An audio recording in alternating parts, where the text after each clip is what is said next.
Барлықтарыңызға сәлем достар. Бүгін өте дәмді әрі ерекше жасалатын пирогтың рецептімен бөліспекшімін. Дәл осы рецептіме жасап көріңіздер, бір жасағаннан шығатын сәтті пирог деп айта аламын.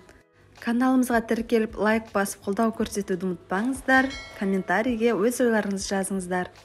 Бізге қажетті заттар: жұмыртқа, қант, май, қаймақ, ұн, разрыхлитель және какао. Ең алдымен таза ыдысымызға жұмыртқа мен қантты жақсылап миксерлеп аламыз. Мен блендермен араластырып шықтым.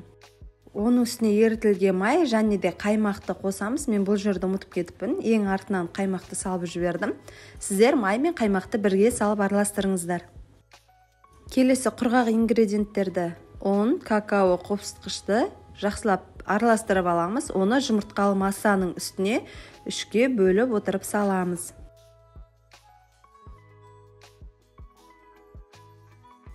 Мінекей дәл осылай ұнды шетінен салып отырып, ақырындап араластырамыз.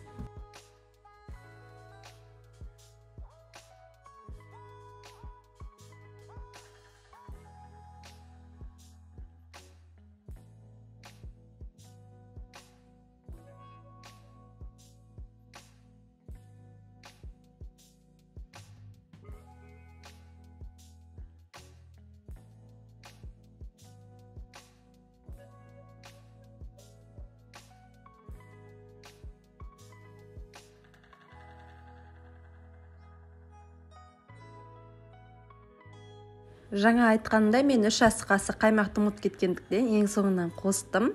Бірақ ешқандай кері әсерін тигізген жоқ. Алайда сіздер қаймақ пен майды бірге араластырыңыздар.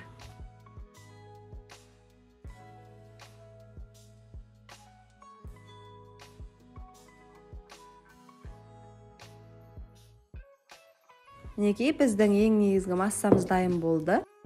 Енді начинкамызды дайындаймыз. Ол үшін творог, қаймақ, қантты жақсылап блендермен езіп аламыз.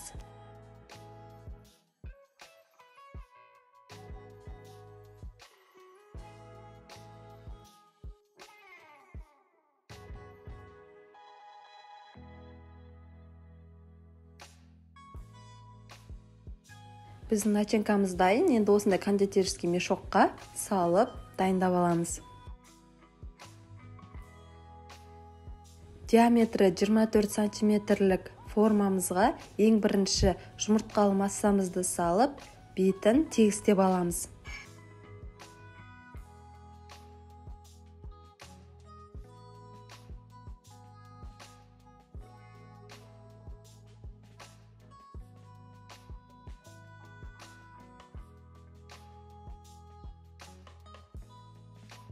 Енді дәл видеодағыдай ең бетіне начинкамызды салып шығамыз.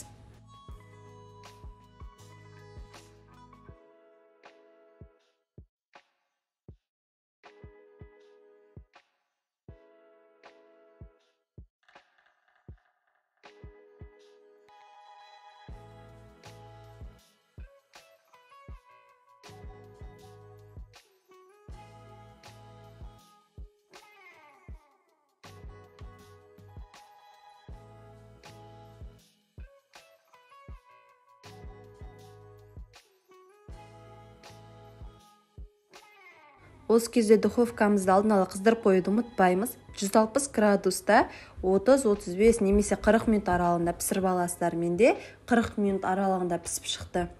Жалпы әркімнің духовкасы әртүрлі қыздырғандықтан қарап отырыңыздар, бетін ашуға болмайды. Тек зубочисткамен тексеріп көресіздер. Пирогымыз әбден суығаннан кейін бар формасынан түсіреміз. Мінекей достар, біздің өте дәмді әрі ерекше пирогымыз дайын болды.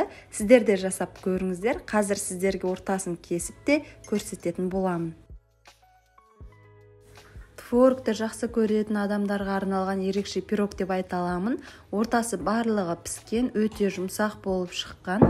Мен 1 сағаттай суытып, бірден кесіп жібердім. Өте дәмді шықты. Сіздерге де ұсынамын. Дәл осы рецептімен, дәл осы өлшеммен жасап көріңіздер. Мінекей ортасы барлығы піскен, еш жері шикі болмаған, дәмі енді ерекше деп айта аламын. Бір жасағаннан осы пирог шықты. Достар, каналымызға тіркеліп, лайк басып, өз ойларыңызды комментарий бөліміне жазуды ұмытпаңыздар. Жаңа рецептілер жіберіп алмау үшін қоңырауша белгісін басып қойыңыз. Ас болсын, сіздермен болған Альмира.